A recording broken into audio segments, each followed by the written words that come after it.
lang ng ating Panginoong Jesucristo. Kaya po inayahan po namin kayo na maging handa sa pakikinig at pagninilay po ng salita ng Diyos. Kaya ang unang pong memory of the last week's reflection is Sister Neri Banez kasi ngayon ang parokya ng San Roque de Mandaluyong po ang generously offer their time and talent po to be our guests and our leaders po for today's po. So, inayahan ko po kayo na kayong lahat ay makinig po kay Sister Neri Banez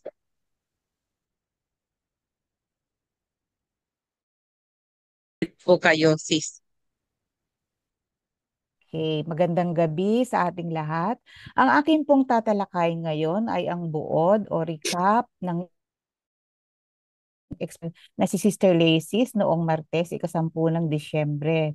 Ito ay ang Ebanghelyo ayon kay San Lucas, chapter 3, verse 10 to 18.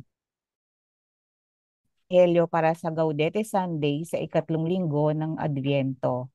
Ang ebanghelyo natin na ito ay continuation din ng ebanghelyo natin noong second Sunday ng Advent. Dahil nga po malapit na ang Pasko, ang topic natin ay tungkol sa paghahanda para sa pagdating ni Heso Kristo. Ebanghelyo na ito, ang mga tao ay tinatanong si Juan Bautista kung ano ang dapat nilang gawin. May nabanggit si Sister Lacy tungkol sa moral or prophet na which tells them on how to live well. So, kaya tinanong nila si Juan Bautista, ano ang dapat naming gawin? Anong ay ang mga tao, which is the crowd, publikano, tax collectors, at mga kawal or soldiers. Ang mga na mali ang ginagawa nila.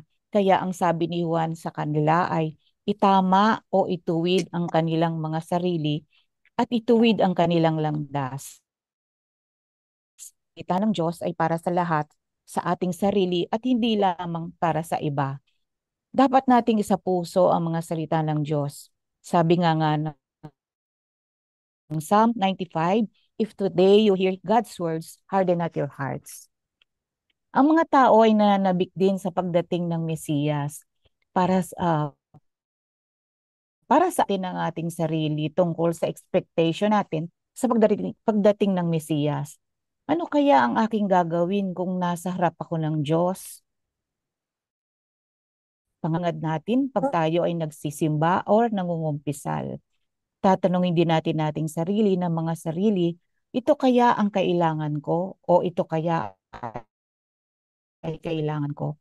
Si Jesus ba ay ating kailangan o hinahangad o ang mga makasariling bagay katulad ng katenyagan, kayamanan sa mundo? Para maging tunay tayo maging masaya. Ang tunay na kapayapaan, pagmamahal, o kasiyahan ay natatagpuan lamang kay Jesucristo. Tingnan natin ang ating mga sarili kung saan tayo nakakatamo ng tunay na kasayahan at pagmamahal. May mga bagay ng lungkot, pero may dalawang uri ng kalungkutan. Ang una, kalungkutan na mabuti. Ito ang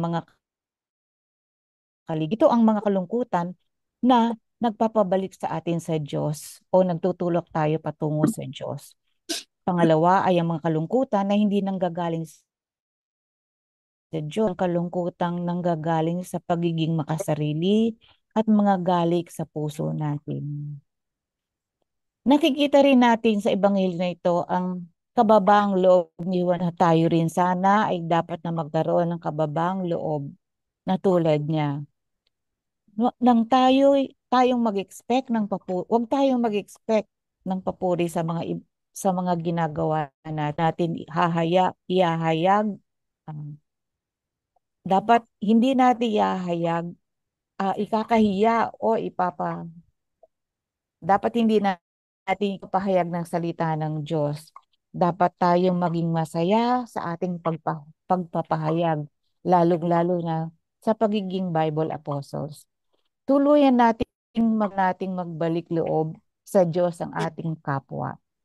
Kaya bilang mga Bible apostles, itanong natin sa ating sarili, Panginoon, ano po ang dapat naming gawin? Of sharing. Maraming salamat po, Sister Neri po. At ngayon, ang coordinator ng parokya ng Biblikal Parokya ng San Roque de Mandaluyong ang maglilid po ng ating opening prayer. Si Sister Ira. Salamat, Sister Laces. Fill the hearts of thy faithful and enkindle in us the fire of your love.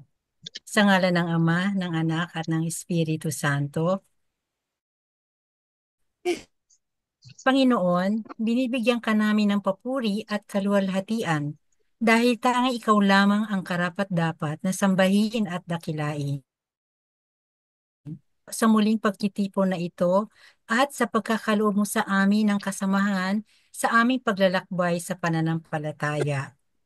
Kami po'y humihiling at pagpapala habang nagsisimula kami sa aming pag-aaral ng banal na kasulatan. Naway buksan mo ang aming mga mata, puso at isaral na aming matututunan. Tulungan mo kaming maunawaan ang mga mensahe ng iyong salita at magampanan ang mga ito sa aming buhay. Espiritu, lawakan mo ang aming pangunawa at gabayan mo kami tungo sa mga katotohanang napapaloob sa iyong salita. Pahintulutan mo kami sa iyong mga inspirasyon at sa bawat tinig ng salita. Alisin mo po ang kadiliman at palayain mo kami mula sa pagkakabahala sa wanag. Naway ang aming pag-ibig sa kasulatan ay maging masidhi at laging nag-aalab sa tulong ng iyong banal na Espiritu. Temyas at samo naming panalangin sa ngalan ng aming Panginoong Hesukristo. Amen. Amen. Sa ngalan ng Ama, ng Anak at ng Diyos. Amen. Ngayon, maraming salamat po, Sister Irene. Tayo po ngayon ay magpapatuloy po manalangin at hilingin po ang Diyos.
lakas na mahina,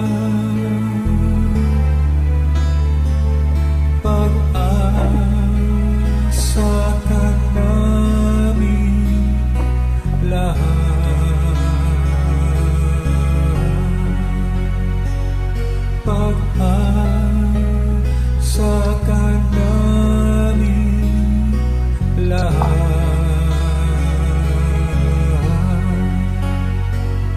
pag-asa ka namin lahat.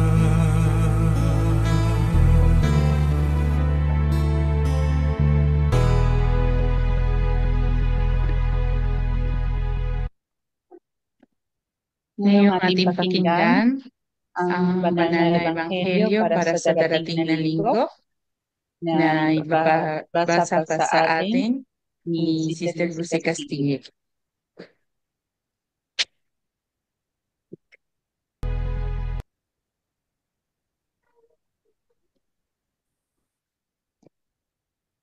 Sister Lucy.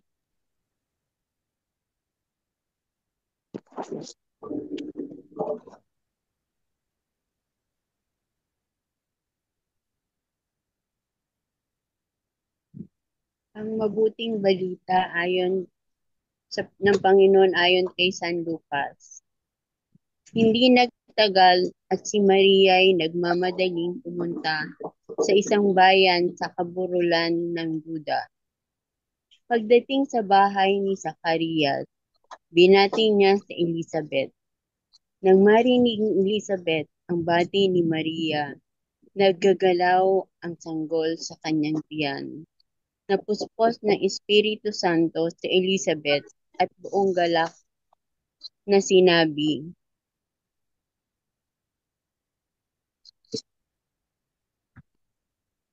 "Pinagpala ka sa mga babae at pinagpala rin ang dinala mo sa iyong sinapupunan. Sino ako upang dalawin ng ina ng aking Panginoon? Sapagkat pagkadinig ko ng iyong bati ay naggagalaw sa tuwa ang sanggol sa aking tiyan. Mapalad ka sapagkat nanalig ka, matutupad ang sinabi sa iyo ng Panginoon." Ang mabuting balita ng Panginoon. Pinupuri ka namin, Panginoong Jesucristo. Ngayon, atin magpatuloy po sa ating pong pagninilay ng ebanghelyo nito sa pamamagitan ng isang awit.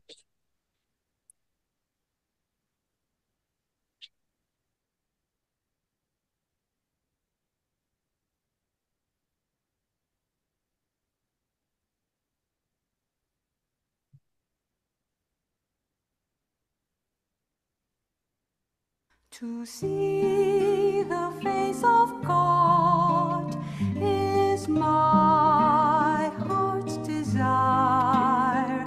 To gaze upon the Lord is my one desire.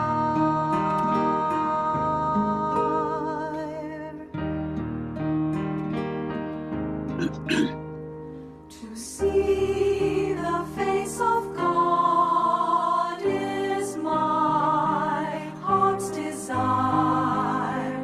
To gaze upon the Lord is my one desire. For God so loved the world, He gave His Son, His only begotten Son. To see the face of God is my heart's desire. To gaze upon the Lord is my begotten Son. To see the face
Ngayon, ating papakinggan sa ating mga kapatid na magbabahagi po ng kanilang pakinilay tungkol sa ating ebanghelyo sa darating na linggo.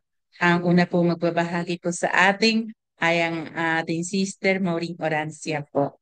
Sister Maureen po, muted po kayo.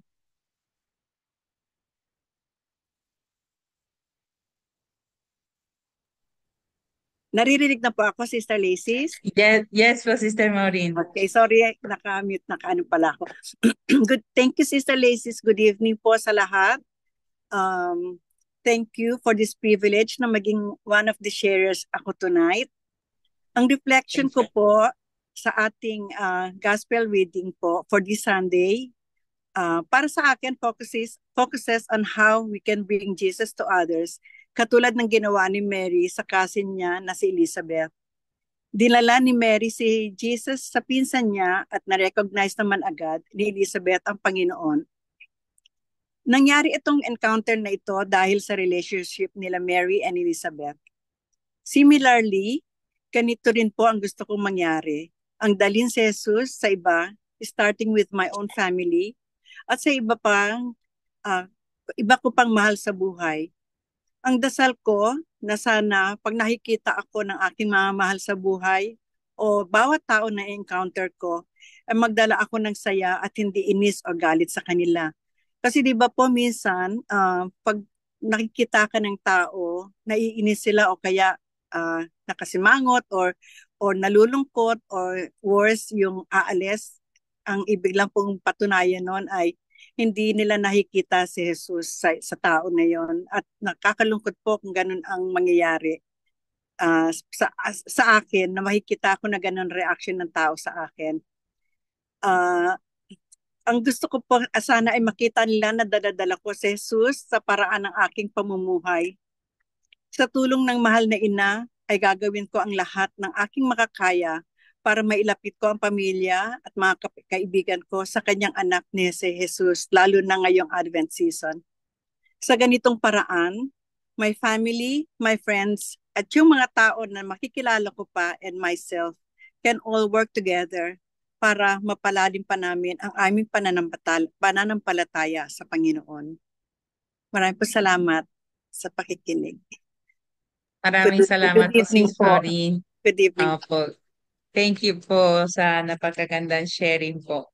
Ganon din po ating pong makikinig po kay Sister Belen Avergonzado. Andito na po siya. Yes. So, good evening po, Sis Belen. Good evening, Sister Lacis. And good evening sa ating lahat. Yung pong yung title ng ating reading ngayon, yung binasa ngayon, ang title niya is Ang Pagdalaw ni Maria kay Elizabeth. So, ang pinagnilayan ko po dito ay yung sinabi sa verse 43 ni Elizabeth. Sabi niya, sino ako upang dalawin ng ina ng aking Panginoon? So, yung pagninilay ko po dito, naalala ko yung noong buhay pa po ang nanay ko at saka yung tiya kong isa, yung ang tawag po namin ay Tibarang. Patay na sila ngayon. So nakita ko minsan yung nanay ko dinalaw ng Tibarang. So sabi ko sa kanya, Mang, dinalaw ka ni Tibarang? Bakit? Mangungutang ba siya? Sabi kong ganun sa kanya. Alam niyo, sabi niya, hindi. Nakipagkwentuhan lang yun. Sabi niya ganun sa akin. So kung iisipin nyo, at talaga namang kita, no, parang very negative yung pagtingin ko sa mga taong dumadalaw. Based on experience po kasi, sa akin, pagka ako dinalaw, may dumalaw noon sa akin, so hindi pala dalaw na kukumustahin ako, kung hindi mangungutang.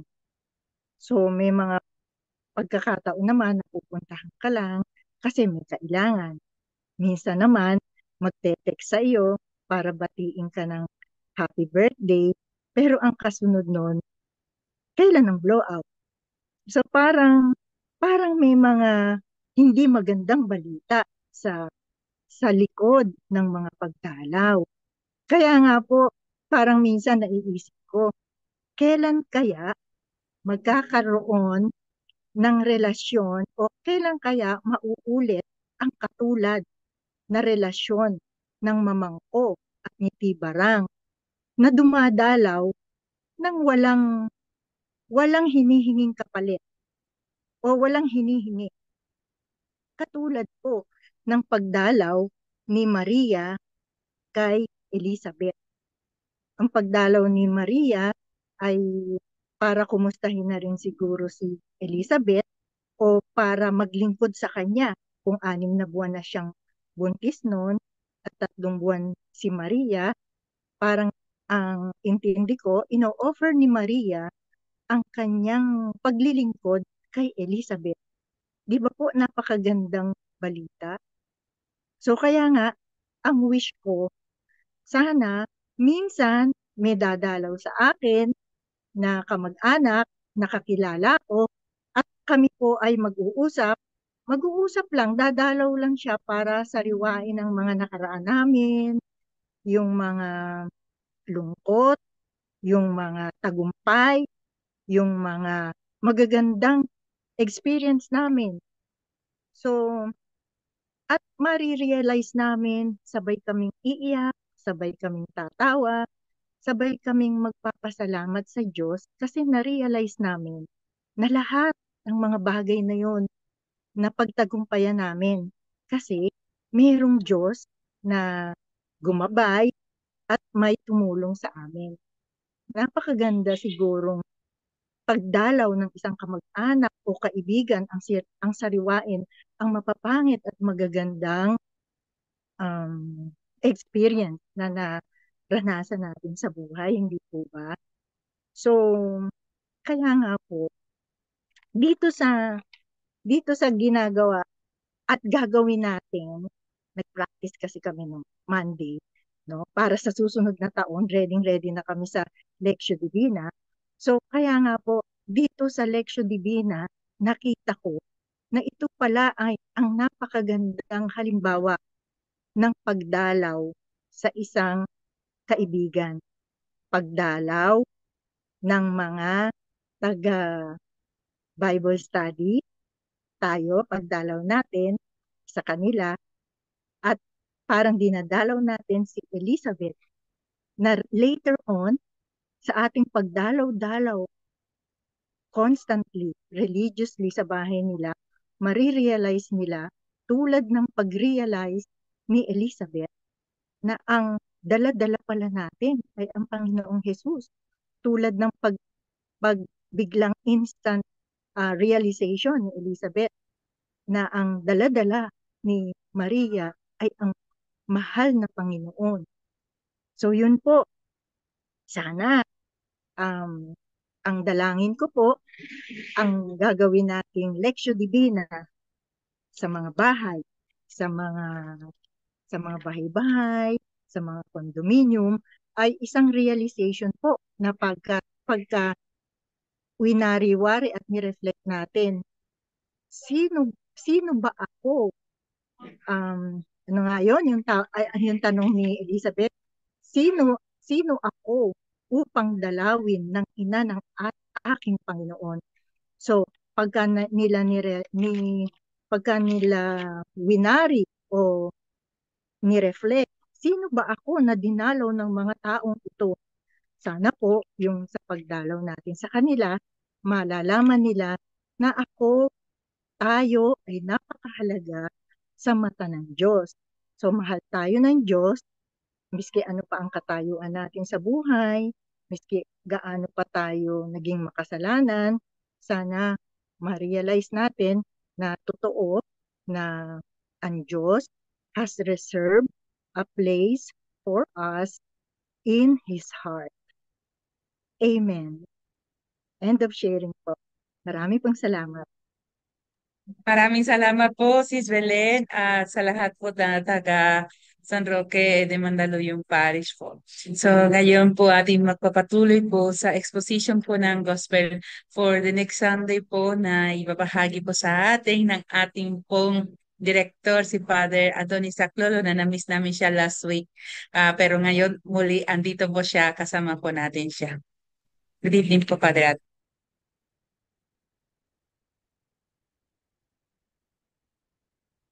Magandang gabi mga minamahal na Bible Apostles, Bible Coordinators. Wala po ako nung isang linggo kasi birthday nung tatay ko. Umuwi ko sa bahay. At napakaganda po ng mga pagbabahagi sapagkat ang pinag-uusapan ay pagdalaw na dala-dala si Hesukristo. At totoo nga naman na itong panahon ng Adbyento, lalo na ngayong Kapaskuhan, maraming dumadalaw, maraming bumabalik ng bahay. Ang maganda yung sharing ni Sister Belen, minsan talaga ang babalikan natin yung mga nagdaan, pangit man, mabuti man. Ngunit kapag pinag-usapan na sa liwanag ng salita ng Diyos, sa liwanag ng pag-ibig ng Diyos, nagiging matamis ang lahat. Kaya nga yung bawat pagdalaw ay nagiging mabuting balita.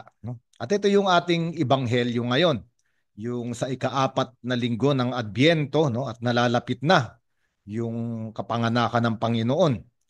At bakit ba ipapanganak si Hesukristo? Ito ang unang-unang katanungan. Papanganak si Hesukristo dahil kailangang isilang ang kaligtasan sa daigdig. Bakit ba kailangang iligtas ng Diyos ang sangkatauhan? Sapagkat ang sangkatauhan ay nasa kasalanan. Kaya ipinadala yung manliligtas. Ngayon, ano ba ang nangyari?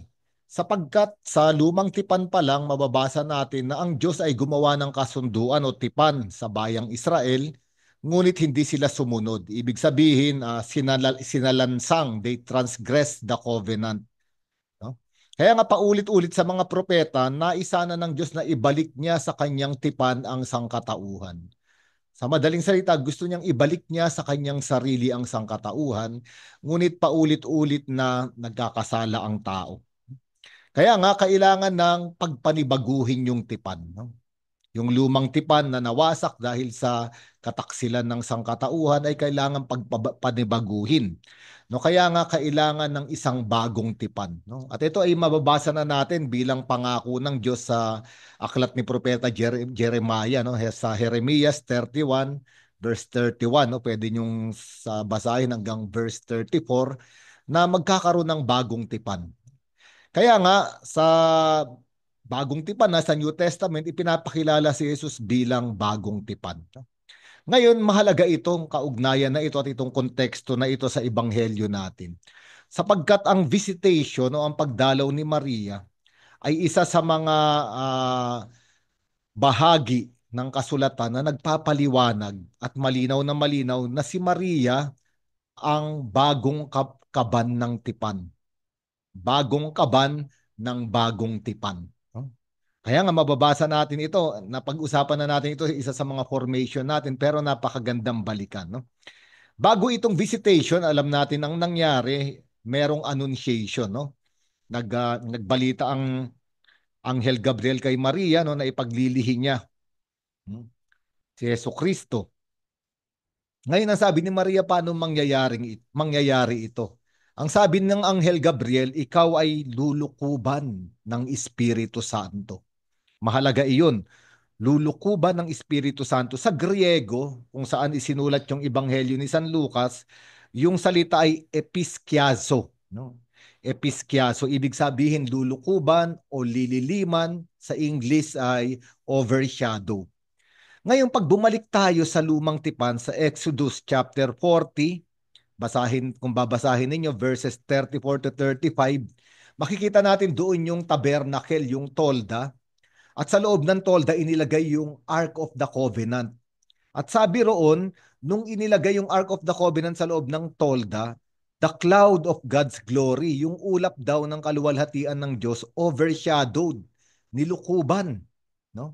At makikita natin na itong nangyari kay Maria ay nangyari sa kaban ng tipan doon pa lang sa Old Testament. Kaya parang inilalarawan na si Maria yung bagong kaban ng tipan.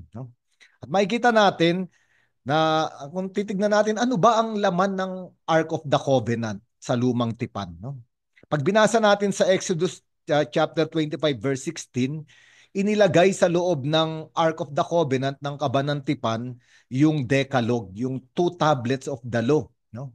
Actually, hindi 10 utos na talaga ang pangalan sa Old Testament nung two tablets. Ang tawag ay Decalogue, 10 salita. Ibig sabihin salita ng Diyos. Ngayon, kung si Maria yung bagong kabanang tipan, alam natin na si Jesucristo yung salita ng Diyos na naging laman, no? No, na nanirahan sa sinapupunan ni Maria. Ayun yung unang laman ng kabanang tipan sa lumang tipan sa Old Testament. Ngayon si Jesucristo na yung salita ng Diyos na nasa sinapupunan ng Birheng Maria sa pagdalaw niya sa kanyang pinsang si Elizabeth. Pangalawang laman ng Ark of the Covenant sa Old Testament ay yung mana. Alam natin yung mana, ito yung gutom na yung mga Israelita sa disyerto at nagpabagsak ng tinapay mula sa langit, no? Mababasa natin sa Exodus chapter 16, 32 to 34, no? At ito, inilagay din nila yung ilang bahagi ng mana sa loob ng Ark of the Covenant. At ngayon, pag binasa natin yung John chapter 6, no, 48 to 51, sabi ni Jesucristo, ako yung tinapay na nagmula sa langit, no? At ito nga maganda, no? Ibig sabihin, sa sinapupunan ni Maria, narito na yung bagong mana, no? Yung bagong tinapay na galing sa langit, at ito si Jesucristo. Ang pangatlong bagay na nasa loob ng Ark of the Covenant, no, sa Old Testament ay yung baston ni Aaron, no? No, the staff of Aaron that budded, no? Alala natin, ito yung baston ni Aaron na namulaklak, no? Tanda ng pagiging punong pari ni Aaron, no, or ni Aaron. Ngayon, pag binasa natin yung Hebrews chapter 5 verse 6, pinapakilala ron si Jesucristo yung isang pinakapunong pari na pangwalang hanggan. Kaya nga itong tatlong bagay na nasa loob ng Ark of the Covenant sa lumang tipan, ngayon, si Maria bilang bagong kaban ng tipan, ipinaglihi at naging laman sa kanyang sinapupunan si Jesus na salita ng Diyos, si Jesus na tinapay na nanggaling sa langit, at si Jesus na pinakapunong pari.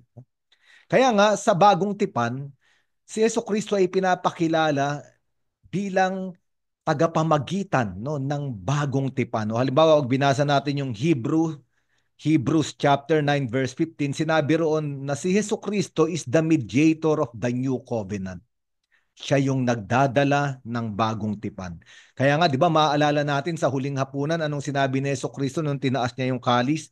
Sabi niya, ito ang aking dugo, ang dugo ng bago at walang hanggang tipan sa ikapagpapatawad ng kasalanan. At ito nga yung pinag-uusapan natin, ang Kapaskuhan ay kapanganakan ng bagong tipan para sa kaligtasan ng tao upang tayong lahat ay mapatawad sa ating mga kasalanan. No? Kaya nga, kung si Jesucristo ang may dala ng bagong tipan o ang kumakatawan sa bagong tipan, kailangan niya ng bagong kaban ng tipan, no? The new Ark of the Covenant. At ito si Maria. At dito na tayo pupunta sa ebanghelyo natin ngayon sa visitation o sa pagdalaw ni Maria sa kanyang pinsang si Isabel. Ngayon ang verse, ang aklat sa Biblia na pwede ninyong basahin ay yung 2 Samuel chapter 6, no? Tandaan natin, no? 2 Samuel chapter 6. Kasi doon mababasa natin na yung Ark of the Covenant, yung kaban ng tipan ay dinala sa bulubundukin ng Huda sa bahay ni Obed-Edom. At ngayon itong ebanghelyo natin, sinabi rito na si Maria ay naglakbay patungo sa bulubundukin ng Huda, no, para dalawin ang kanyang pinsang si Isabel. No, ibig sabihin, no, sa yung kaban ng tipan sa Old Testament naglakbay papuntang bulubundukin ng Huda. Ngayon si Maria bilang new Ark of the Covenant ay naglakbay papunta sa bulubundukin ng Huda, no, sa bahay ni Elizabeth o bahay ni Zacarias. Ngayon, pag pumunta kayo sa Israel o yung mga nakapunta na sa Israel, ang tawag sa lugar na ito ay Ein Karim. Ein Karim, at maganda ron pag ginanalaw niyo yung simbahan, marami rong mga nasa wall nakasulat yung iba't ibang yung Magnificat sa iba't ibang languages, no? Napakaganda ron. Meron nga nakita ko yung Tagalog, yung Ilonggo, yung Bicolano, marami ron, may Espanyol kung madadalaw ninyo. Dahil pagkatapos kasi sa konteksto ng visitation, dito rin binanggit ni Maria yung Magnificat. Okay. Ang pangalawang bagay, sa 2 Samuel chapter 6 verses 14 to 16, si David, nung dumating yung Ark of the Covenant, nagsasayaw siya at naglulundag siya, no? Doon sa 2 Samuel.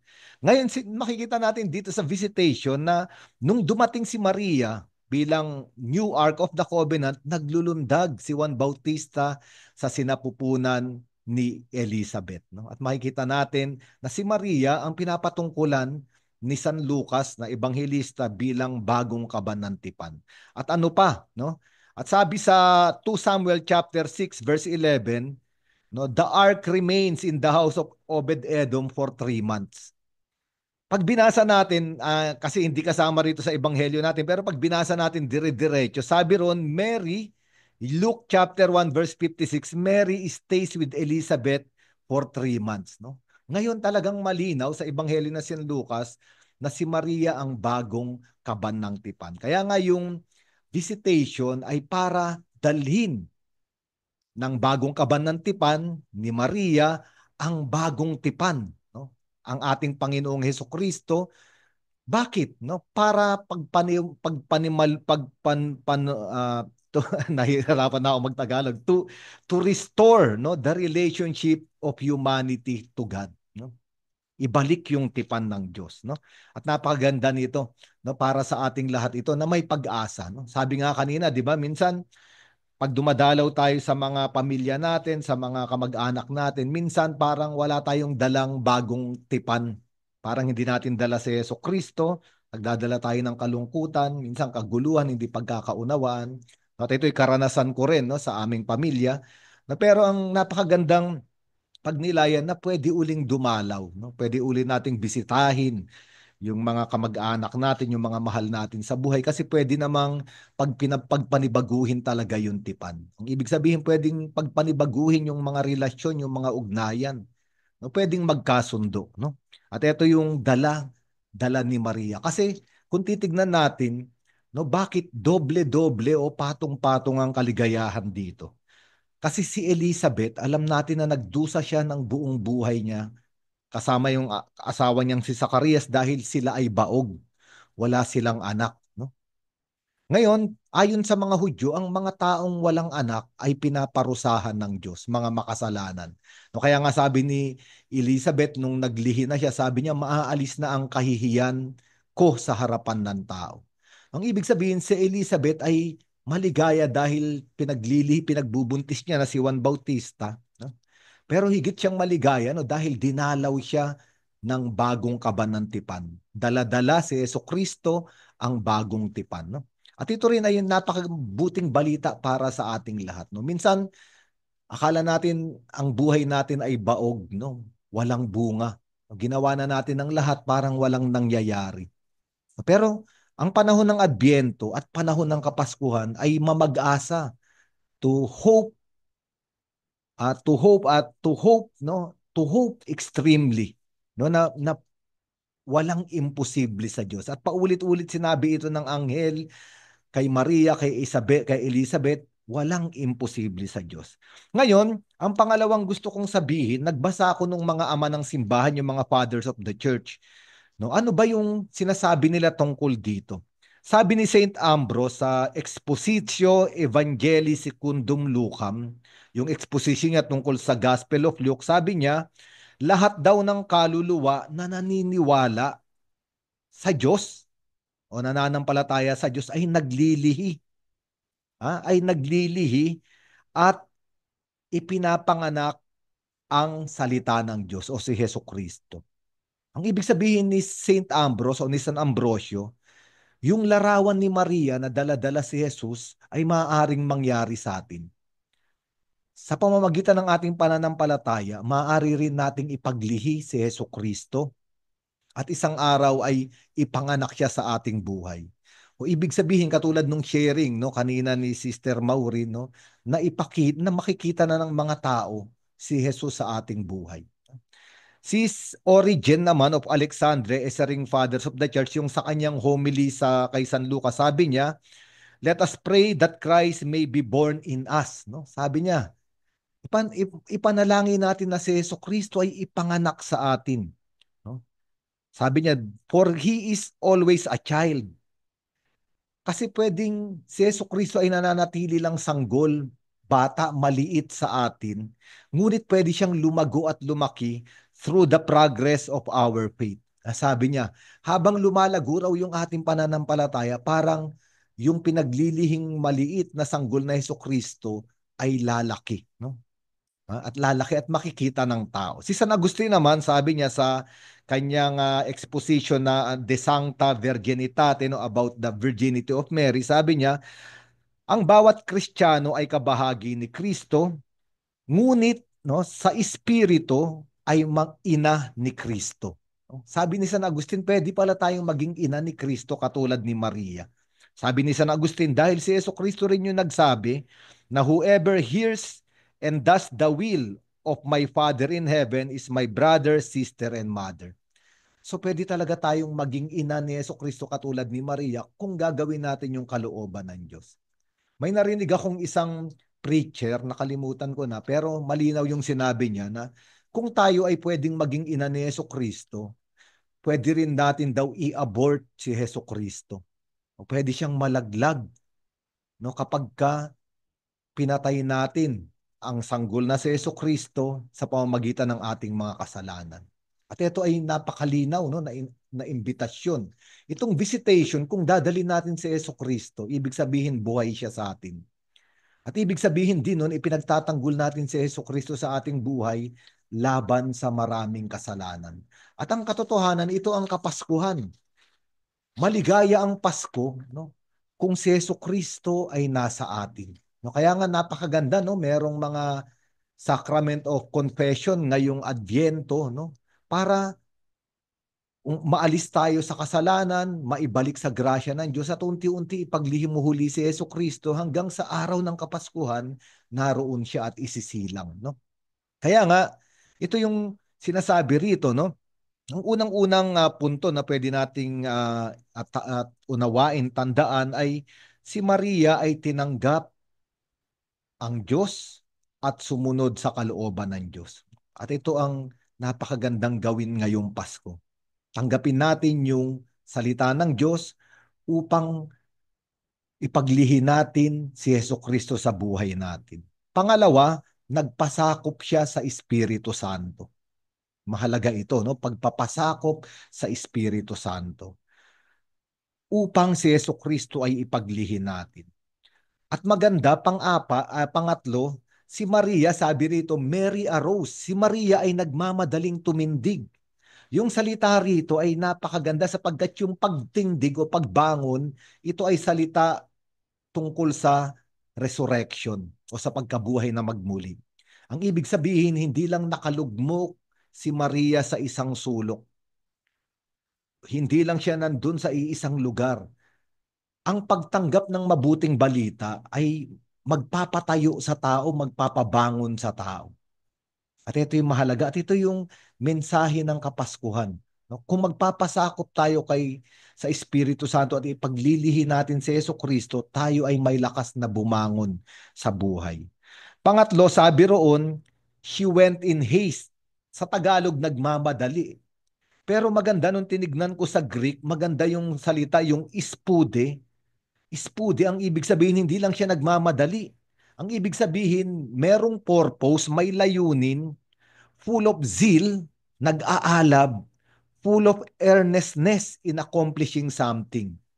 Ang ibig sabihin, si Maria ay bumangon ng may pag-aalab sa puso no, na matunghayan yung sinabi sa kanya ng anghel. Kasi sinabi ng anghel, ang iyong pinsan si Elizabeth ay nagdadalang tao ngayon.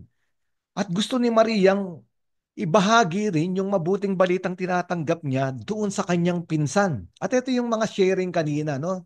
Tayong mga Bible apostles, talagang inaanyayahan tayong bumangon, lumabas sa lugar natin at punong-puno ng pag-aalab, dalin ang mabuting balita, no? Sa napakaraming tao, no? Ngayon, ang presensya ni Maria ay presensya ng kalangitan sapagkat si Jesucristo na nasa kanyang sinapupunan ay galing sa langit. No, kaya nga kung pupunta tayo sa mga bahay-bahay, dala natin ang salita ng Diyos, hindi lang natin dala ang Biblia, ang dinadala natin ay kalangitan para ipahayag sa mga tao bukas ang langit para sa iyo. No, kasi maraming tao na ayaw nang umasa. No, parang impyerno na yung buhay. Parang sinasabi nila na nilayuan na kami ng Diyos. Isinara na ang langit sa amin, kaya ganito kami. Yung presensya natin, kung pupunta tayo sa mga bahay, ay ito katulad nung pagpasok ni Maria, dala ang kalangitan. No? Kaya nga, anong sabi ni Isabel? Sabi niya, how is it that the mother of my Lord should come to me? Bakit ang ina ng aking Panginoon ay naparito? At ito, maganda itong verse na ito, tandaan natin mga Bible Apostles, Luke chapter 1 verse 43. Dahil dito sa bersikulo na ito, malinaw na sinabi na si Maria ang ina ng Panginoon. Kaya nga sa January 1, ipagdiriwang natin si Maria bilang ina ng Diyos. No? Siya ay ang ina ng Panginoon. No? Ang ibig sabihin, dumarating si Maria, dala ang Diyos sa bahay na ito. No? At sinasabi nga natin, kung nasa atin din si Jesucristo, katulad ni Maria, ang dala-dala natin ay langit at Diyos sa mga bahay na pupuntahan natin. At pagkatapos, anong nangyari? Di ba nagtatalon sa galak yung buhay sa sinapupunan ni Elizabeth? Ang ibig sabihin, kapag naipahayag natin yung mabuting balita, yung mga tao na akala nilang wala na silang buhay, wala nang kabuhay-buhay, magugulat sila dahil may lulundag na katuwaan sa loob nila. May buhay pa pala. Napakahalagang misyon na ibinibigay sa atin. No?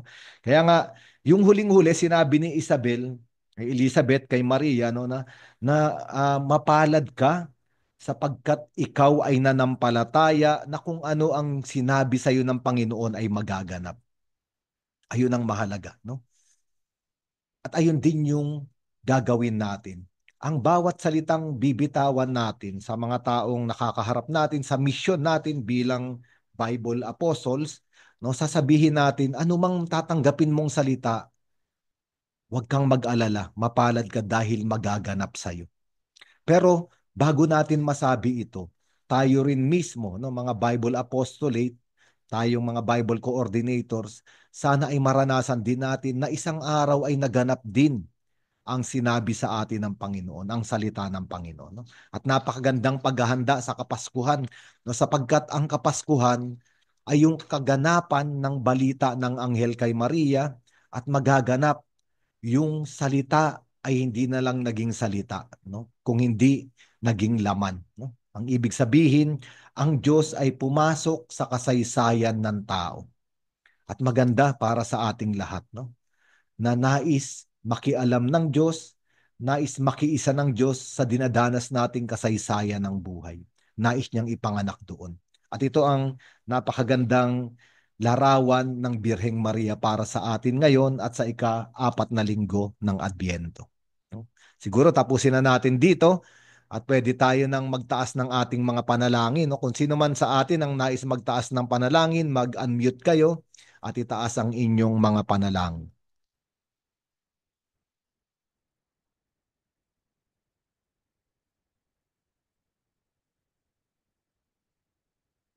Panginoon, maraming salamat po sa buhay na ipinagbigay mo sa amin. Salamat, Panginoon, sa lahat ng mga biyaya namin natatanggap. Pinapanalangin po namin, Panginoon, ang mga tao na nagturusa dahil sa nawalan po ng pag-asa, nawala din po ng isang mahal sa buhay. Tulungan mo po sila, Panginoon, na maging bukas sa inyong buhay, sa inyong presensya sa kanila. Pinapanalangin din po namin ang mga may sakit, lalo-lalo na mga undergo ng chemotherapy at ng isang kabataan na si Ann na meron po siyang nawa po siya ay mag-recover sa kanyang spinal surgery. Ang lahat ng ito ay aming dalangin, Panginoon, sa tulong ng iyong mahal na ina, ang Birhen Maria. Manalangin tayo. Panginoon, dinggin mo ang aming panalangin.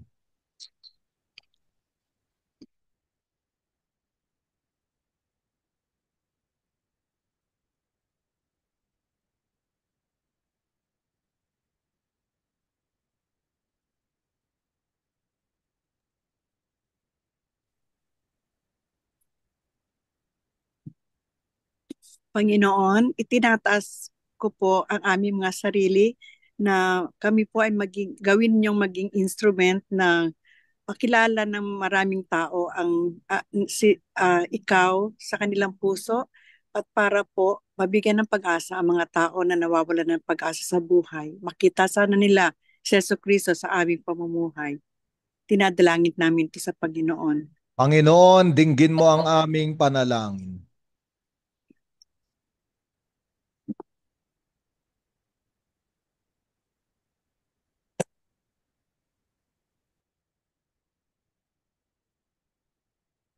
Panginoon, pinapanalangin din namin ang kaluluwa ni Benny. Siya yung ama ni Joyce at ni Cyrus na namayapa.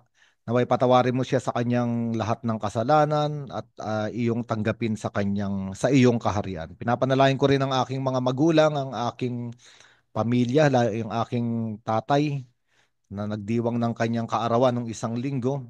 Naway bigyan mo siya ng konsolasyon. Makita rin niya ang iyong pagmamahal sa kanya. Bigyan mo rin kami ng kapayapaan at pagkakaisa sa aming tahanan. Para dito manalangin tayo. Panginoon, dinggin mo ang aming Dinggin mo ang panalangin. aming panalangin.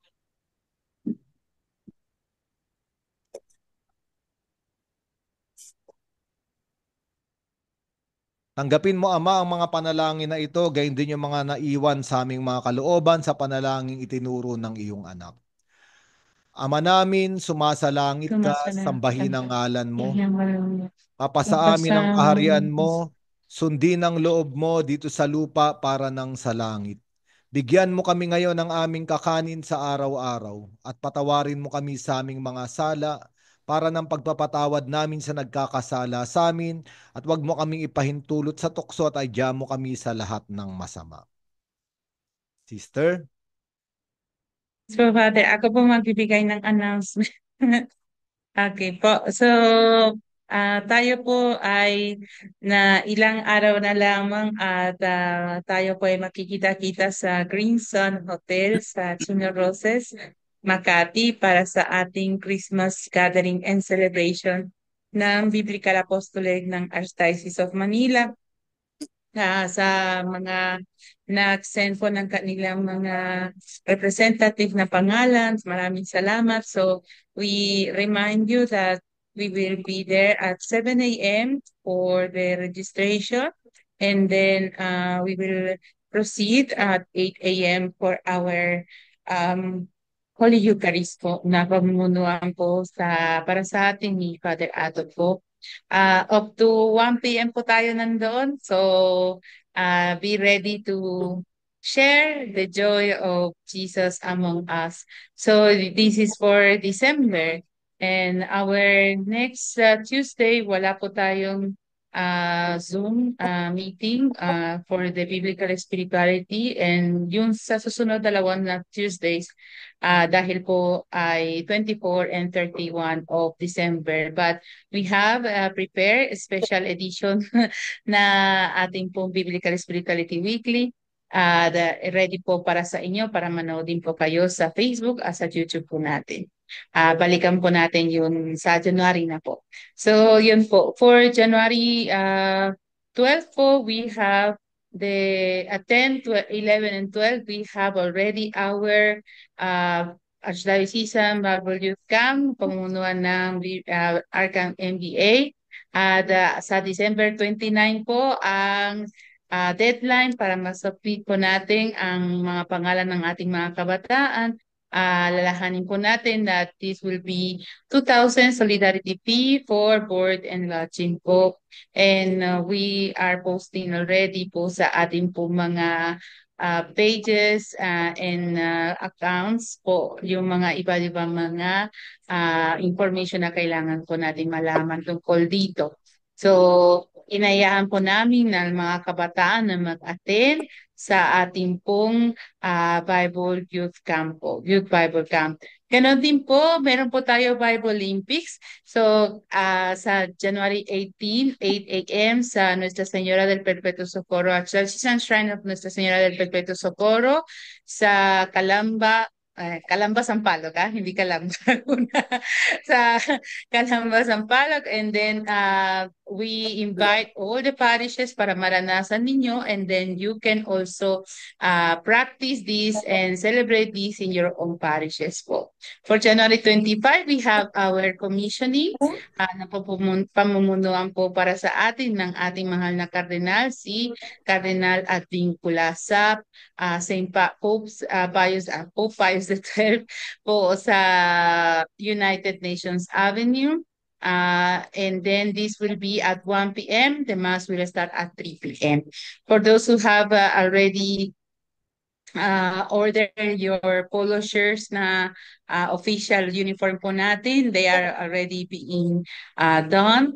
Kaso hindi po namin maibibigay sa December 21, but we will inform you po sa Christmas gathering paano po natin makukuha bago po January 25. Yun lang po, Father Ado, hindi pa lang po may dadagdag po tayo.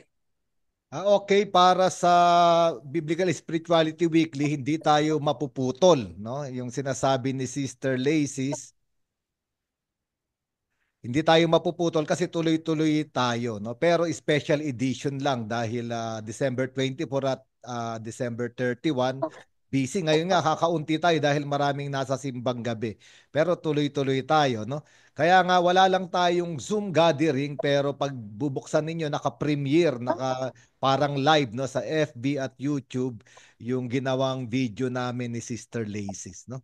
Sa parang pagpapaliwanag kung ano ang Pasko at ano yung Mother of God, no? Okay, ayun po, kaya hindi naman po tayo mapuputol. At magbabalik tayo sa January 7, face-to-face, Zoom sa Biblical Spirituality Weekly. Kagabi, nagmisa ako, simbang gabi sa Santa Monica, at nakausap ko yung Pastoral Council, naghahanda na talaga sila para sa Bible Youth Camp, no? Ang tinatanong nga kung ilan, no? Sabi ko, basta merong Bible Apostolate sa parish, kahit lampas 10, no? Parang mga 15 ang ipapadala nila. At tutulungan daw nila yung mga kabataan, no? At ayun din po sa mga lahat ng parokya, no, na may Bible Apostolate, kahit ilan po, lampas 10, basta sabihin nyo lang agad, no? Ngayon, para hindi magkaroon ng confusion, kasi yung ACY, yung Youth Commission ng Archdiocese, meron din silang Bible Youth Camp, no? Dahil Bible Month activity rin nila yon, no? Pero iba yon sa last week ng January yon. So hindi naman problema, no, dahil maganda nga maraming activity tungkol sa kabataan, pero yung sa atin po specifically tailored, no, para sa talagang camp at merong mga biblical catechesis, no? Kaya kung malilito yung mga parish priest ninyo, kasi dalawa nga, no? Kayo na po magpaliwanag na yung mga youth ninyo ipapadala nyo doon sa January 10 to 12. Ha? Okay, kung matutulungan din ninyo, no, na makapag-ipon sila sa Santa Monica, sabi nung yung pinaka-head doon, si Brother Eric, sabi niya tutulungan po namin yung mga kabataan na magkakaroling yata sila. Okay, kaya nga ayun na lang po. Tapos sa Bible Olympics, makiisa po tayo at ganun din po sa ating, lalo na sa ating commissioning. Ibabalita ko pala sa inyo dahil nag-appoint si Cardinal, kalalabas lang kahapon nung makakatulong namin ni Sister Lacey's na mga pare, no? 3 sila, no? Papakilala ko na lang sa inyo, hindi ko alam kung makakapunta sila sa Sabado, no?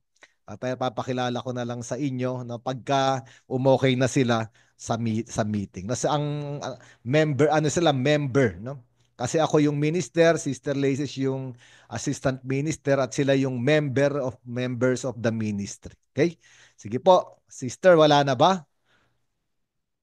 Okay, yung Father, just to make sure that they bring the lechon for Saturday. Okay, sige po. Oo. Sige po. Okay, sige, kung wala na, tanggapin natin ang pagbabasbas. Sumainyo ang Panginoon At sumayin. Pagpalain kayong lahat, gayon din ang inyong mga pinakamamahal sa buhay ng ating makapangyarihang Diyos, Ama, at Anak, at Espiritu Santo. Humayo kayong Amen. taglay ang kapayapaan ni Hesus Kristo. Salamat sa Diyos. Maraming po salamat sa inyo lahat, mga kapatid. Good Thank you evening. po, Father Ado. Good evening po. Wala na po ako nga sa live. Thank you po sa San Roque de Mandaluyong. Salamat po sa lahat po na nandito. Andiyan po si si Brother Joey at si Sister Pregi. Yung mga tatay at nanay ni Tere. Very good. Thank you, thank you. God bless you po. See you po.